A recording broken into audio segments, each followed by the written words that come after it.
గిరిజన ఆశ్రమ పాఠశాల హాస్టల్ పీఎంహెచ్లో పనిచేస్తున్న హాస్టల్ అవుట్సోర్సింగ్ ఏఎన్ఎంలకు 7 నెలల పెండింగ్ వేతనాలు వెంటనే చెల్లించాలని సిఐటియు ఆధ్వర్యంలో ఐటీడీఏ ముందుగా ధర్నా నిర్వహించబడింది. ధర్నా అనంతరం ఎస్ఓ రాజ్ కుమార్ గారికి వినతి పత్రం అందజేయబడింది. సిఐటియు జిల్లా కార్యదర్శి రత్నం రాజేందర్ మాట్లాడుతూ వేతనాలు రాక కుటుంబాల పరిస్థితి తీవ్రంగా ఉందని, బతుకమ్మ దీపావళి పండుగలకు కూడా డబ్బులు అందలేదని, గతంలో మంత్రి సీతక్క జీతాలు త్వరగా చెల్లించమని చెప్పినప్పటికీ ఇప్పటి వరకు చెల్లింపులు జరగలేదని అన్నారు.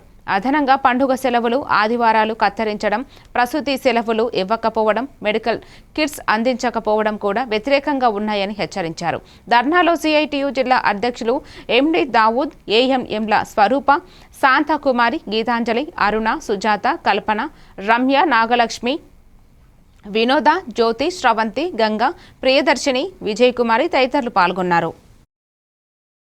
భూపాలపల్లి జిల్లా వ్యాప్తంగా గిరిజన ఆశ్రమ పాఠశాలలు, హాస్టళ్లలో పనిచేస్తున్నటువంటి అవుట్సోర్సింగ్ ఏఎన్ఎంలకు గత 7 నెలలుగా వేతనాలు రాక, దసరా పండుగ రోజు వేతనం లేదు, దీపావళి పండుగ రోజు వేతనం లేదు.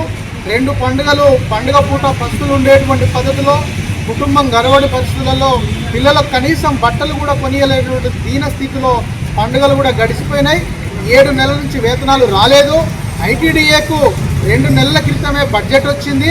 మరి 2 నెలల నుంచి బడ్జెట్ వస్తే ఇప్పటి వరకు కూడా హాస్టల్లో పనిచేసే ఏఎన్ఎంలకు జీతాలు ఇవ్వకుండా ఈ ప్రభుత్వము, అధికారులు చాలా నిర్లక్ష్యంగా వ్యవహరిస్తూ ఉన్నారు. మరి 2 నెలల నుంచి బడ్జెట్ వచ్చి ఎందుకు వేతనాలు ఇవ్వలేదు, ఎందుకు ఇవ్వకుండా నిర్లక్ష్యం చేస్తున్నారని ఈ సందర్భంగా అధికారులను, ఐటీడీఏ అధికారులను మేము ప్రశ్నిస్తూ ఉన్నాం. కాబట్టి ఇప్పటికైనా అధికారులు, ఐటీడీఏ పీఓ గారు, డీడీ గారు స్పందించి వెంటనే వేతనాలు ఎక్కడైతే ఆగిపోయినాయో అక్కడ పర్యవేక్షణ చేసి తక్షణమే వేతనాలు చెల్లించాలని చెప్పేసి కూడా మేము డిమాండ్ చేస్తూ ఉన్నాం. అదే రకంగా ఏఎన్ఎంల యొక్క వేతనాలు పూర్తి స్థాయిలో చెల్లించకుండా 2 రోజులు, 3 రోజులు, ఆదివారం కూడా కడిగేస్తూ ఉన్నారు. పండుగ రోజులు, పండుగ సెలవులలో కూడా వేతనాలు ఇవ్వడం లేదు. ప్రభుత్వం ఏమో పూర్తి స్థాయిలో బడ్జెట్ కేటాయిస్తే వీడికి వచ్చిన తర్వాత ఏజెన్సీ వల్ల మరి ఇక్కడ ఐటీడీఏ నుంచి ఏం జరుగుతుందో తెలియదు. కానీ వేతనాలు మాత్రం కట్ చేస్తూ ఉన్నారు. వేతనాలు కట్ చేయకుండా పూర్తి జీతాన్ని, నెలలో పూర్తి జీతాన్ని